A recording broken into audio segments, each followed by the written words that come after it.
Hello বন্ধুরা, গোপাল রান্নাঘর থেকে তোমাদের সাদর আমন্ত্রণ জানাচ্ছি। বন্ধুরা, আজকে আরেকটি আইটেম নিয়ে এসেছি, যেটি কিনা এই বর্ষাকালের পক্ষে খুব উপযুক্ত। ঘরে হয়তো কোনো বাজার নেই বা সবজি নেই, বাড়ির লোকটি হয়তো বেরোতে চাচ্ছেন না এই বর্ষার মধ্যে, সেই সময় এটি করে কিন্তু সহজেই খাওয়া যেতে পারে। এটা রুটি, লুচি, পরোটা কিংবা স্টিম রাইস বা কোনো ধরনের ইয়ের সাথে খাওয়া যেতে পারে। সেটা হচ্ছে আলুর ডাল। আলুর ডাল আমি পেঁয়াজ রসুন দিয়েও করেছি, আবার আমি নিরামিষভাবেও করেছি। আমি এখানে 3.5 মতো আলু জাস্ট সেদ্ধ করে নিয়েছি। খোসাটা ছাড়িয়ে আমি এবার একটা পাত্রের মধ্যে এই আলু সেদ্ধগুলো নিয়ে ম্যাশারের মাধ্যমে আমি আলুটাকে পেস্ট করে নিলাম। ঠিক আছে বন্ধুরা, তবে আলুটা খুব স্মুথভাবে পেস্ট করবেন না, আধা শক্ত বা আধা দানা দানা অবস্থায় কিন্তু আলুটা পেস্ট করবেন। দেখুন, আমি কিন্তু পুরোটা একদম স্মুথভাবে পেস্ট করি, এগুলো এইভাবে আলুটা পেস্ট করে নিন। ঠিক আছে, আমি এখানে ধরুন 250 গ্রাম যদি আলু নিয়েছি, আমি 200 গ্রামের মতো টক দই নিয়েছি। এখানে কোনো রকম মিষ্টি দই ব্যবহার করবেন না। টক দইটা আমি আলুর সাথে কিন্তু মিশিয়ে নিচ্ছি। এরপর আমি এতে 1 চামচ হলুদের গুঁড়ো দিয়েছি, খুব সামান্য মশলা লাগে। 1 চামচ জিরের গুঁড়ো দিয়েছি, আর দিচ্ছি হচ্ছে 1 চামচ নুন বা লবণ। ঠিক আছে বন্ধুরা, এরপর দেখুন আমি কিন্তু বিশেষ কোনো মশলা ব্যবহার করিনি। এরপর দইয়ের যে বাটিটা, সেই বাটিটা একটু জল দিয়ে ধুয়ে আমি আলুর মধ্যে দিয়ে দিয়েছি। আলু সেদ্ধের জলটাই রেখে দেবেন, সেটাই কিন্তু বাটি ধোয়ার কাজে লাগিয়ে আপনি আলুর মধ্যে ঢেলে দিলেন। এরপর আমি দই এবং মশলারগুলো নুন সমেত ভালো করে মেখে নিলাম। এখানে আরেকটা কথা বলার, দইটা ফেটিয়ে নেব।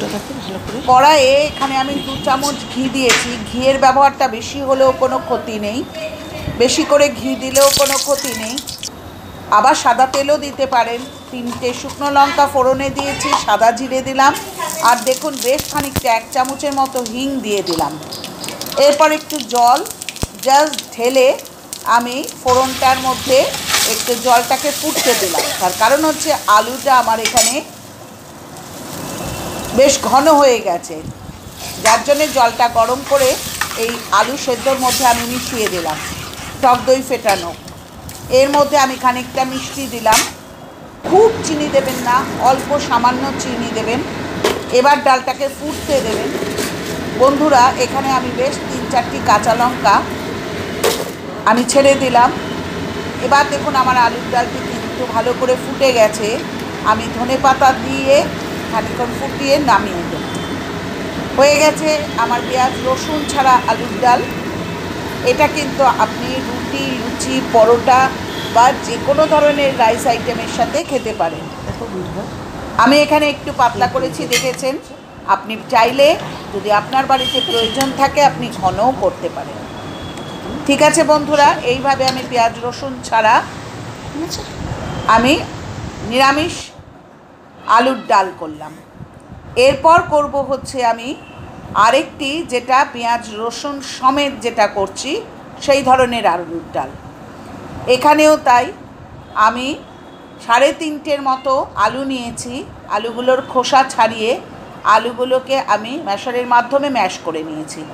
এখানেও কিন্তু সেমি সলিড, অর্থাৎ খুব একদম পেস্ট করে ফেলবেন না স্মুথভাবে, বা খুব শক্ত রাখবেন না। এইভাবে আলুটাকে পেস্ট করে নিয়ে এখানে আমি ঘিয়ের ব্যবহার করছি না। আমি 2 চামচ সাদা তেল দিয়ে 2টো শুকনো লঙ্কা ফোড়ন দিয়ে আমি সাদা জিরেটা দিয়ে দিলাম ফোড়নে।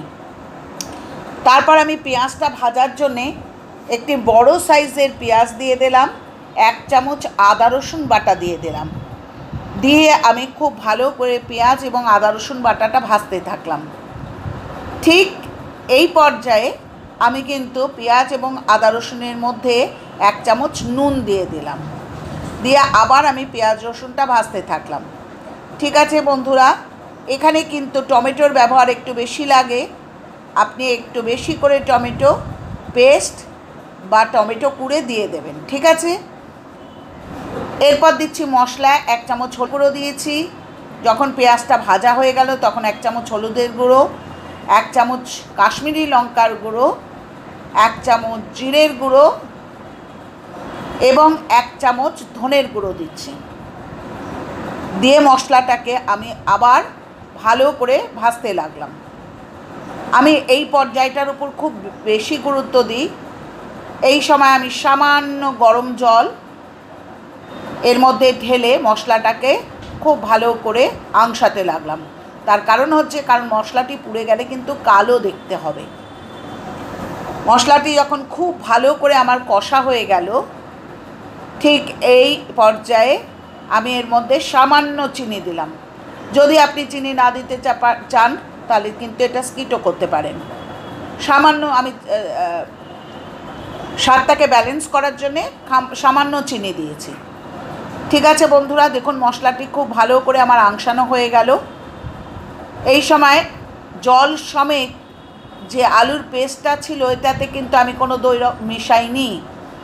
আমি সেই আলুর পেস্টটা জল সমেত আমি ঢেলে দিলাম, কিন্তু বেশি ঘন হয়ে গেছে। সুতরাং এরপর আমি ছোটো এলাচ এবং দারচিনিকে গুঁড়ো করে এর মধ্যে দিয়ে দিলাম। আমি আরেকটু গরম জল কিন্তু এর মধ্যে দিয়ে দিয়েছি অফ ক্যামেরাতে, দেখেছেন। এবার ঝোলটা ঠিক আছে। এরপর আমি 4-5টি কাঁচা লঙ্কা এবং ধনেপাতা কুচি ওপরে দিয়ে দিলাম।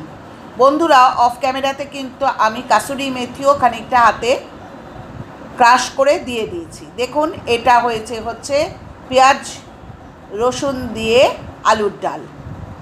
এটা যে কোনো রুটি, লুচি, পরোটা কিংবা কোনো স্টিম রাইস বা কোনো ফ্রাইড রাইস কিংবা জিরা রাইস এর সাথে খুব ভালো চলবে। সুতরাং এই দুইভাবেই আমি আলুর ডাল করে আপনাদের সামনে উপস্থাপন করলাম। বন্ধুরা, যদি আমার চ্যানেলটি পছন্দ হয়, আমি এই রকম ছোট ছোট আইটেম করে আপনাদের সামনে রাখছি।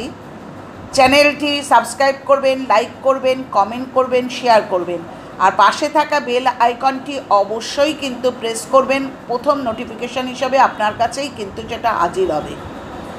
খুব অল্প উপকরণ দিয়ে বর্ষার সময় যাওয়ার অসুবিধা থাকলে বাড়ির লোক খুব খুশি হয়ে যাবে এই ধরনের আইটেম, যেটা লাঞ্চে খেতে পারেন, যেটা ব্রেকফাস্টে খেতে পারেন বা ডিনারে খেতে পারেন।